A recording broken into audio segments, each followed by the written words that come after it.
Assalamualaikum warahmatullahi wabarakatuh anak-anak. So hari ni saya cuma nak ulang kaji apa yang kita dah belajar masa hari Khamis lepas. Okey, kalau misalnya hari Khamis lepas saya ajar terlalu laju. So saya ulang semula apa yang kita dah belajar iaitu bab 7 koordinat.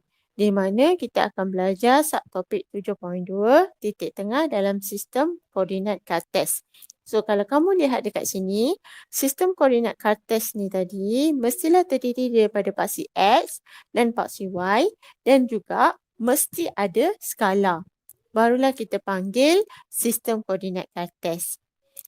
Tapi terlebih dahulu kita mesti menentukan titik tengah apabila diberi dua titik. Bagi buku modul muka surat 87, ini hanyalah pengenalan sahaja. Kita perlu tandakan titik tengah sebagai P, tapi titik yang diberikan tu terdiri daripada garis lurus. Okey, contoh kita lihat yang A. Okey, A ni diberi dua titik A dan titik B. Apabila awak diberi satu garis lurus, awak nak tentukan titik tengahnya dekat mana. Pertama sekali, awak kena kira berapa jumlah jarak kotak yang terlibat di antara titik A hingga titik B ni. So, bila awak dah kira berapa jumlah ni tadi, contoh dalam soalan kita ada 1, 2, 3, 4, 5, 6. 6 kotak. Maka kita bahagikan kepada 2. So, bila kita dah bahagikan kepada 2, bermakna jarak daripada garis tengah ni tadi ke A adalah sama dengan jarak garis tengah ke B. Okey, dari situ kita akan tandakan X. Ini bermakna kita sedang memplot titik. Maka titik yang telah kita plotkan tadi, kita akan beri nama sebagai P. Okey, mudah kan kalau untuk garis lurus? Okey, kita pergi pada C. Kenapa saya pilih C? Kerana jumlah kotak pada C ni adalah nilai ganjil. Apa yang kita perlu buat apabila jumlah kotak yang kita kira ni adalah ganjil? Dalam situasi C, kalau kamu lihat dekat sini, 1, 2, 3, 4, 5, 6, 7, 8, 9. Ada 9 kotak. Bermakna 9 kena bahagi 2. Awak akan dapat 4 kotak setengah. So, dekat sini akan ada garis pembahagi. Setiap bahagian akan dapat 4 kotak setengah. Bermakna dari garis tengah ke A 4 kotak setengah, dari garis tengah ke B pun dapat 4 kotak setengah. So, dekat situ kita akan plotkan titik X dan titik X ni kita akan panggil sebagai P, iaitu titik tengah. Okey, dalam buku modul kita, dia hanya bagi garis lurus pada paksi X sahaja. Macam mana kalau berlaku pada paksi Y? Ini saya bagi nota tambahan. Sekiranya ada soalan yang melibatkan pada paksi Y, contoh diberi titik A dan titik B, okey, menegakkan. So, awak buat proses yang sama. Pertama, kira kotak, kemudian bahagi 2. So, 1, 2, 3, 4, 5, 6. 6 kotak. Bermakna awak bahagi 2, awak akan dapat 3 kotak. Okey, so kita tandakan, kita plotkan titik tengah ni tadi dan kita tulis sebagai P. Okey anak-anak, saya harap bahagian ni jelas. Kita pergi kepada latihan yang seterusnya. Masih lagi rujuk buku modul muka surat 87, tapi kali ini kita nak nyatakan titik tengah bagi garis berikut pada sata Cartesian. Kamu lihat daripada latihan, soalan dia ni ada banyak garis. So, dia dah sediakan jadual untuk kamu. Pertama sekali kita nak cari garis untuk AB. Garis AB yang ini. Apa yang kamu perlu buat? Macam tadi juga kaedahnya. Kira berapa kotak, kemudian kamu bahagikan 2. Nampak tak garis putus-putus hijau yang saya tunjukkan ni? Okey, dekat situ kamu tandakan, kamu plotkan. Maka yang tanda kamu plot tadi tu adalah titik tengah dia. Kamu perlu baca daripada paksi X dulu. So, bermakna dekat sini dia punya koordinat X 2. Koordinat Y dia adalah 4. So, cara kamu nak menulis koordinat untuk titik tengah ialah 2, 4. Okey, kita pergi kepada CD pula. CD ni pun sama prosesnya. Cari jumlah jarak, kemudian kamu bahagikan 2. So, dekat sini akan ada garis putus-putus warna hijau. Kira dia punya bahagian C ke garis tengah dan garis tengah ke D mesti sama. Okey, kalau tak sama bermakna itu bukannya garis tengah. So, dekat situ kamu plotkan dan kamu baca dia punya koordinat sebagai 0, -4. Ingat ya anak-anak, baca dulu paksi X, baru baca paksi Y. So, awak akan dapat 0, -4. Okey, untuk EF, kalau kamu lihat dekat situ, garis tu dah jadi sending. Tapi, garis sending ni masih lagi mudah untuk dikira. Kalau saya masih boleh kira lagi. Awak lihat dekat sini. Daripada titik ni ke kotak seterusnya baru kira 1, 2, 3, 4.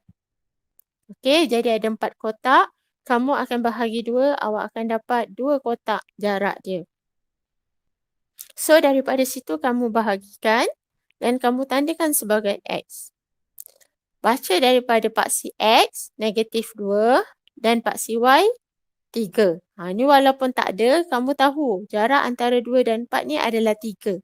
Okey, so cara kamu menulis dalam koordinat, dia akan jadi -2, 3. Okey, kali ni mencabar sikit. Garis untuk GH, sending dia dah lebih besar. So, bagaimana kaedah awak nak mudahkan cara mencari titik tengah? Kaedah dia adalah kalau saya akan bina segitiga. Kenapa? Sebab saya nak cari dia punya tinggi. Nampak yang warna merah ni. Kemudian, saya nak cari dia punya lebar. Kenapa tinggi dan lebar ni penting? Kerana tinggi ni tadi, kita ukur dia punya jarak dan kita bahagi 2. Kalau kamu lihat, saya dah wujudkan satu garisan hijau bahagi 2. Tapi saya panjang sampai memotong garisan GH. Dekat sini. Okey, proses yang sama juga saya gunakan untuk mengira lebar. Lebar dia ada 4 kotak. So, saya bahagikan 2. So, saya akan bina satu garisan yang memotong sehingga garis GH. 2 garisan ni tadi bertemu dekat titik ini. So, saya tandakan titik ini. Maka ini adalah titik tengah bagi garisan GH. Okey? So, dekat situ saya akan tulis dia punya nilai 2, -4. Alright, kita seterusnya. Inilah yang kita tunggu-tunggu. Mencari titik tengah menggunakan rumus. So, rumus titik tengah ni anak-anak. Kalau misalnya kamu lupa pada waktu peperiksaan, jangan risau. Dia ada dalam kumpulan rumus. Tapi yang penting ialah kamu mesti tahu cara nak guna. Okey? Siapa yang akan jadi X1? Siapa yang akan jadi X2? Bila pasangan dia X1, mesti Y dia pun 1 juga. Itu yang penting sewaktu kamu menandakan titik. Kita lihat soalan dahulu. Okey, rujuk buku modul muka surat 89. So, dekat sini, soalan nombor 4, hitung titik tengah bagi pasangan titik yang berikut. Ini guna kaedah rumus. So, dekat sini saya pilih soalan A. Kita ada 2 titik, titik C dan titik D. Diberi koordinat C 0,8 dan D -4, -2. So, dekat sini saya dah tandakan siap-siap. 0 sebagai X1, 8 sebagai Y1. Okey, dia mesti berpasangan. -4 akan jadi X2, -2 akan jadi Y2. Okey, sekarang kita nak gunakan rumus yang kita dah belajar tadi. Titik tengah sama dengan X1 tambah X2 bahagi 2. Y1 tambah Y2 bahagi 2. Okey, titik tengah. Kita nak masukkan X1. Kita nak masukkan siapa? Kita mesti masukkan nilai 0. Kita kan dah labelkan daripada awal. So, kita masukkan 0. Okey, X2 dekat sini adalah -4. Jadi, dekat sini, cara kamu nak tulis, okey, kamu akan buat kurungan negatif 4. Kenapa? Sebab tambah ni adalah operasi. Kita nak asingkan dengan integer negatif 4. Cara penulisan ni penting ya anak-anak sebab inilah yang menentukan markah K1 kamu. Ni K1 ni. Masukkan nilai yang betul, dapat K1. Okey. Kemudian Y1 awak akan dapat 8. Y2 negatif 2. Macam mana cara nak tulis? Buat kurungan negatif 2. So, awak boleh selesaikan guna kalkulator. Untuk selesaikan guna kalkulator, kamu tak boleh tekan terus semua ni. Dia tak akan keluar dalam kalkulator. Okey, nanti jawapan kamu akan salah. Kenapa? Sebab kamu kena ingat. Okey, yang ini ni akan jadi paksi X. Okey. So, yang ini pula akan jadi paksi Y. Punyalah hodoh saya buat tu. Okay. So, dekat sini ni, kamu akan jadi paksi X. Kat sini akan jadi paksi Y. So, kena guna asing-asing. So, kamu akan tekan kosong tambah kurungan negatif 4 tutup kurungan dulu. So, tekan sama dengan baru bahagi 2. Kalau kamu tekan sekaligus, nanti dia akan negatif 4 ni bahagi 2 dulu. So, hati-hati. Boleh tak? Faham tak macam mana saya nak tunjukkan cara dia tu? Kalau tak faham, saya tunjukkan guna kalkulator.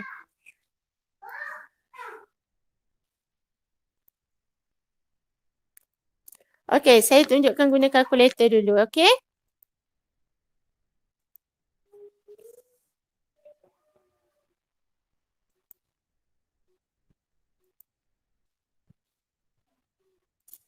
Dekat sini, kalau kamu lihat, ni masalahnya selalu ialah apabila kamu tekan kalkulator, dia jadi lain. Cikgu tak dapat pun, cikgu tak dapat pun. Ni yang saya nak tunjukkan dekat awak.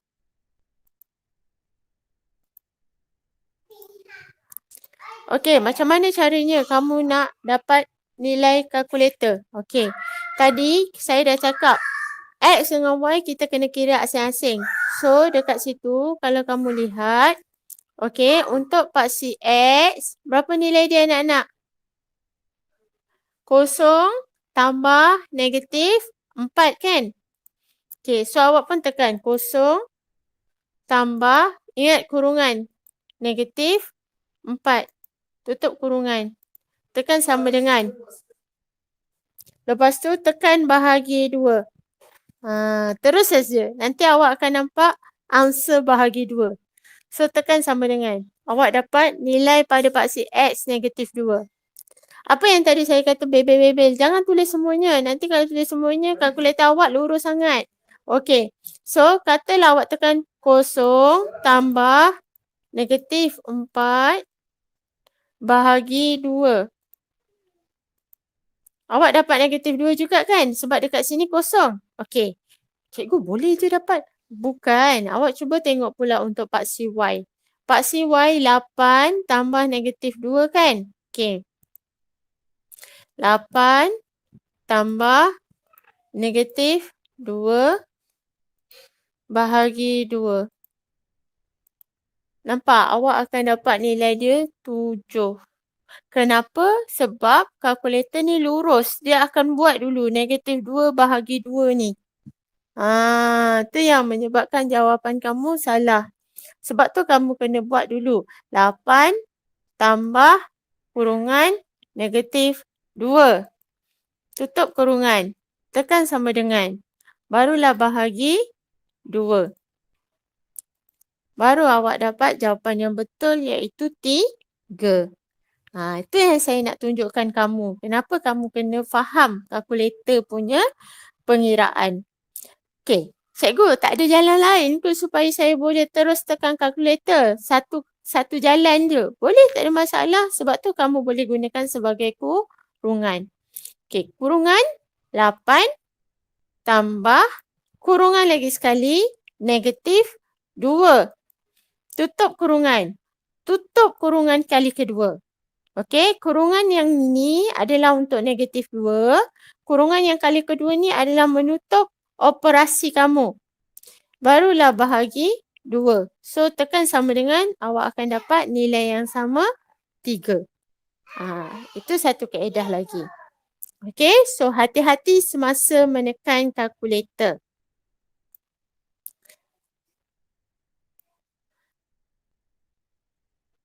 Okey, kembali kita kepada kita punya latihan tadi.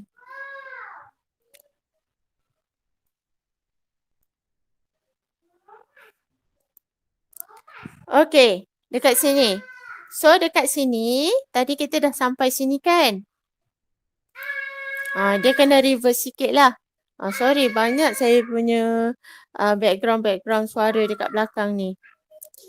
Since dia nampak dinosaur kan, jadi menjerit je lah. So, kita teruskan. Okey, titik tengah ni kita akan dapat kosong. -4. Sini saya dah tunjuk jalan pengiraan tadi. Okey, yang kedua, kita nak masukkan nilai Y1 sebagai 8 dan Y2 kita kurungan -2. Ini yang saya kata tadi anak-anak. Hati-hati semasa menekan kalkulator. Untuk yang 3 juta kali dah saya ingatkan. Okey? So, dekat sini awak akan dapat titik tengah -2, 3. Inilah kaedah dan caranya bagaimana kamu nak menggunakan rumus. Okey, kita teruskan kepada buku modul muka surat 89. 5 diberi P ialah titik tengah bagi AB. Cari koordinat titik A atau titik B.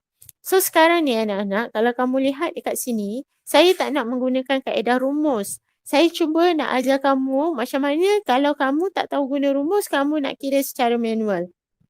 Okey, kita lihat kepada soalan A. B sama dengan -24 dan P -42.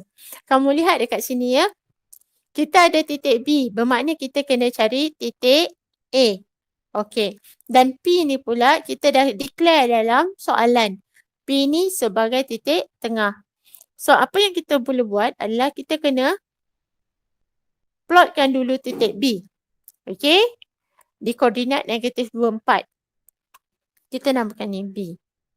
Kemudian kita plotkan pula titik tengah dia P di -42. So, kita tandakan ini sebagai P. Kalau kamu lihat, ini adalah B, ini adalah titik tengah dia, maka A adalah berada di kawasan bawah ni. Okey? Jadi macam mana caranya saya wujudkan segitiga ni? Kenapa saya wujudkan segitiga ni? Sebab saya nak kira tinggi dan tapak dia ni mesti sama. Barulah jarak antara B dan P ni sama. So, saya akan lihat dekat sini, tinggi dia adalah 2. Tapak dia pun adalah 2. So, dekat sini, saya copy lagi segitiga ni dengan kiraan yang sama. Tinggi dia 2, tapak dia pun 2. Okey? Nampak? 2 segitiga yang serupa dengan tinggi yang sama dan tapak yang sama. Maka di situlah saya akan plotkan titik A. Nampak tak kawasan yang merah ni berkelip-kelip-kelip? Okey? Itu adalah titik A. So, anak-anak, tuliskan titik A tu berapa. Dah selesai untuk soalan 5. Kita pergi kepada seterusnya. Rujuk buku modul muka surat 91, soalan 8. Dalam soalan ni dia kata, dalam rajah PQR ialah sebuah segitiga sama kaki di atas satah kartes. Hitung luas segitiga PQR dan beri jawapan dalam 2 tempat perpuluhan. So, dekat sini, katalah awak tekan-tekan kalkulator lebih daripada 2 tempat perpuluhan. Apa yang kamu perlu buat? Bundarkan. Itu penting. Okey? Jadi, dekat sini, dia beri maklumat. Maklumat dia adalah PQR ialah sebuah segitiga sama kaki. Jadi, kita tak boleh nak ukur dia punya tinggi. Mana tinggi dia? Tinggi dia dekat sini. Nampak yang saya gariskan warna hijau ni? Yang ini ni. Ini akan jadi dia punya tinggi. Bermakna kat sini mestilah bersudut tegak. Okey? So, kita nak jadikan kawasan ini kita namakan titik ni titik T. Di mana kita nak katakan titik tengah QR sebagai T. So dia akan jadi tinggi bagi segi tiga ini. Kenapa perlu cari tinggi? Sebab soalan dia nak luas segitiga PQR. Okey. Sekarang step yang pertama ialah kamu mesti mencari titik tengah T. Okey. Bila kamu nak cari titik tengah T, titik yang terlibat adalah Q dan juga titik R. Maka kamu kena masukkan dalam rumus. X1 tambah X2 bahagi 2, Y1 tambah Y2 bahagi 2. Okey, kamu lihat dekat sini. Saya dah labelkan siap-siap. X1, 6, Y1, 4. X2, negatif 2, Y2, negatif 8. So, daripada situ, okey, cara kamu nak tulis ialah 6 tambah negatif 2 bahagi 2. Untuk paksi Y, 4. Ni 4. Y1 ni 4. Tambah negatif 8. Y2 bahagi 2. Dekat sini terus dapat K1. Okey. Awak akan dapat nilai yang ini. Tapi kalau guna kalkulator, awak dah boleh terus buat jawapan akhir 2 negatif 2. Okey, kita dah dapat titik tengah T. Kita nak cari pula dia punya tinggi. Tinggi yang mana? Tinggi dia adalah PT. Okey. So, dekat sini, bila kita nak cari jarak, kita dah belajar masa hari Rabu hari tu. Macam mana kita nak kira jarak. Maka, jarak PT ni tadi, kita akan gunakan rumus. Okey. So, dekat sini, apabila awak dah selesaikan ini, awak akan dapat jarak PT ni tadi 7.21. Ini setelah saya bundarkan. Okey, awak akan dapat nilai ni. Okey, kemudian, awak kira pula jarak QR. So, jarak QR ni tadi menggunakan rumus juga. Ulang kaji semula macam mana nak mencari jarak. Awak akan dapat 14.42. Ini adalah jarak dalam 2 titik perpuluhan. Bermakna saya dah bundarkan. Okey, apabila kita dah dapat jarak untuk PT dan jarak untuk QR, bermakna dah lengkaplah maklumat untuk cari luas. Rumus untuk luas segitiga sama dengan 1/2 darab tapak darab tinggi. So, yang atas 14.42 ni adalah dia punya tapak. Tinggi dia yang tadi kita dah cari dalam slide sebelumnya. Maka inilah caranya. Luas sama dengan 1/2 darab tapak darab tinggi.